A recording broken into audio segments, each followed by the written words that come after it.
Hello, adorable soulmates. You're welcome back to my channel. Hope you're doing great. So in today's tutorial, we're going to be learning how to draft a simple corset with yoke for beginners.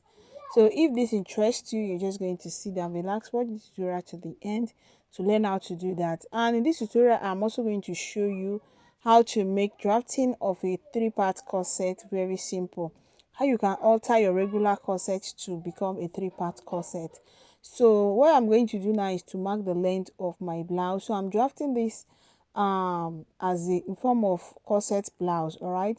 So I went on to mark the length of my blouse. Then I further marked my chest line, my bust point line, under bust, and my waistline. Okay, so these are the lines you see me ruling here, and after that I am going to label them to make them easy to understand the lines and follow along. Okay, so if you've been having hard time drafting corset or making corset outfit, especially the cup area, this is your opportunity to know how to make that corset cup that gives all the fitting you want. Okay, so I went on to label all the lines as you can see, and I am just going to go ahead to measure and mark my shoulder to shoulder divided by 2 on the shoulder line and on the chest line, and I slope my shoulder by 1 inch and my neck width is 3 inches.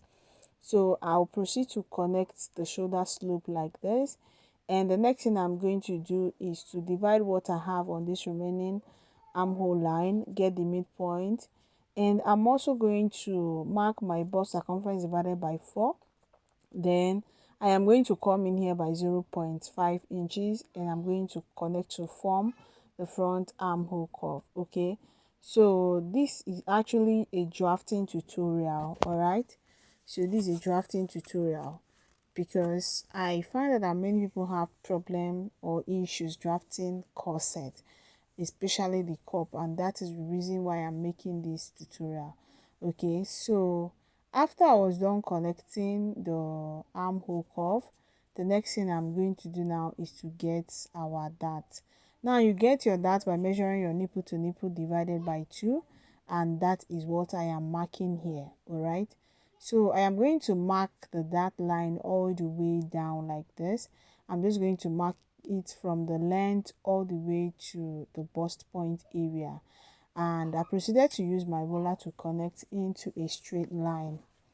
Now the next thing I'm going to do now is I want to extend this dart now, as in to get my bust bridge. Okay, so your bust bridge can be your bust line, this bust point line. It can also be 1 inch above this bust point line or 1 inch below. It all depends on what you want to use. For me, I went on to use 1 inch above the bust point line. Then I measured 1.5 inches on both sides of the under bust area. Do you understand? I measured 1.5 inches on both sides, both the center and the side as well. Okay, so this is just one of the ways, and to me the simplest and easiest way to draft a corset cup. Now I am making that line very visible. That's my bust bridge, which is 1 inch above the bust point line, and I also mark in 0.5 inches. Okay, from the folded part I measured in 0.5 inches, and I connected from this under bust area to that 0.5 inches. Okay, so now the next thing I'm going to do is to extend that straight line of the dart upwards. Okay, that is what you see me do. I extended it up to the chest line. Now the next thing I'm going to do now is whatever I have on the contouring of the under bust, that is what I am using on this upper part. So I'm dividing it evenly. Remember I use 1.5 inches on both, right?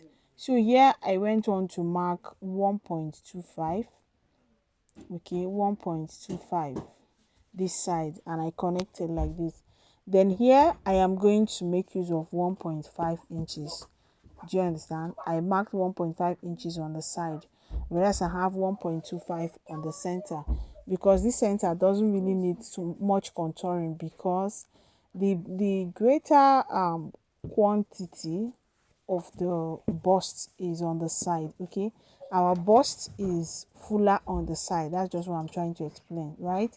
Then after that, I went on to measure my I measured 0.5 inches downwards and measure 1.5 inches inwards. Okay, you can see 0.5 inches from the chest line downward and 1.5 inches from the bust circumference divided by 4 inwards. Okay, and I'm connecting like this.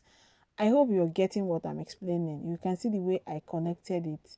Now you can take it up, especially if you want it to cover very well. But then remember, this is a corset with yoke, right? So it doesn't need to go up too much. Then I also connected the side part of the corset to the contouring on the under bust area of the side. Then I proceeded to take that 1.25 all the way down to the length of the blouse, okay, so as to get the straight line here. Do you understand? So that is what you see me do. I went on to take it down like this. Now the next thing I'm going to do is to divide what I have between the armhole line and the neckline. This space here I divided into two to get the midpoint, and I'm just going to pick up my ruler to connect from the bust point line upwards. Okay, you can see the way I connected it. Then I am going to go on to mark my that same contouring I have on the upper part. I extended it all the way to that shoulder line. Okay, that same contouring, that is the dart. I extended the dart upwards, and this is what I have. Remember, this is applicable because we are making use of yoke. Like, this is a corset with yoke. Then I measured what I have and I replace it. You see this part I'm shading, that is just what I replaced here. So you're just going to measure the shade, this part I shaded. You're just going to measure what you have there, and whatever you have, you're going to replace it, because you are cutting it off and it needs replacement so that there won't be shortage and you will ruin the outfit. Okay, just as we normally replace this dart here, that is the same way it applies to the shoulder. So I went on to measure my under bust circumference divided by 4, mark it, and I replace my dart. The same thing applies to the waist circumference divided by 4, mark it and replace my dart. Then my hip circumference divided by 4, and mark it as well and replace my dart. Okay, so I'm just going to pick up my ruler and I'm going to be connecting these lines. Okay, we are going to be connecting these lines together. Now, in order to make your corset to come out very well, give you that deep cup, okay, give you that deep cup that gives you perfect fitting, you're just going to add side dart to it. Okay, you're going to add side dart to it. You do it to include side dart, because that is what I observe when I make corset with and I include side dart to it. I use side dart as well. It makes the cup, especially when I'm the one creating the cup by myself, unless I'm using ready-made cup from the market. But if I'm creating the pattern myself, I usually add side dart. Now, how do you get the side dart? The side dart is the difference between your half length for the front and back. But before I do that, I'm just going to mark my neck depth. So the neck depth I am working with is just 3 inches. Okay, so 3 inches for the width, 3 inches for the neck depth. And you can also decide to alter the neck depth. You can decide to increase it to 4 inches. Okay, then another thing I did is that below my bust point line, I use dotted line to create my side dart, which is 1 inch. That's the difference between my back half length and that of the front. You can see I measure that 1 inch below the bust point line. Do you understand? That is where you include your side dart, just 1 inch.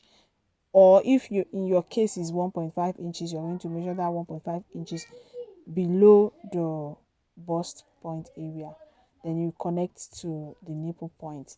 Then I also come up here by 1 inch so that I will eliminate pointedness there, and I am reconnecting. Okay, so I am making a corset blouse with this. Okay, I'm going to be using this pattern to create a corset blouse. So you can see this is what we have. So now the first thing I'm going to do is to try closing the side dart. So you do this by folding it to overlap on the bust point area. And in order to make that possible, I'm just going to slit this line, then I'll fold like this. It is just very easy. Okay, you're going to fold like this and ensure that the folding is touching the bust point line, and do not allow it to alter the line you have on the nipple point. That is the that part of the nipple point. Okay, so I'm just going to gently fold it in, and after that I'm going to get my pin to secure it. I'm just going to pin it down, and I will also reconnect this line now. I'll reconnect this line. Okay, see the way I reconnected this line now, and this is what I have. So let me go get pin or masking tape to pin it down, and I proceed to cutting. So you can see I went on to get my pin it down, and I am cutting. Okay, so that is all. As you can see, that is all. And I also went on to name it. Okay, to give it name so that it won't confuse me when I am sewing it. And I observed that the part where I explained how to get a 3-part corset didn't record. I don't know. This is a call for me to change my camera because it's been giving me small issue. But no problem, Sumate. I am going to make amend for that. I promise. Okay. So this is all, and I hope you have learned how to make a corset for beginners, like easy to draft corset. Thank you and bye.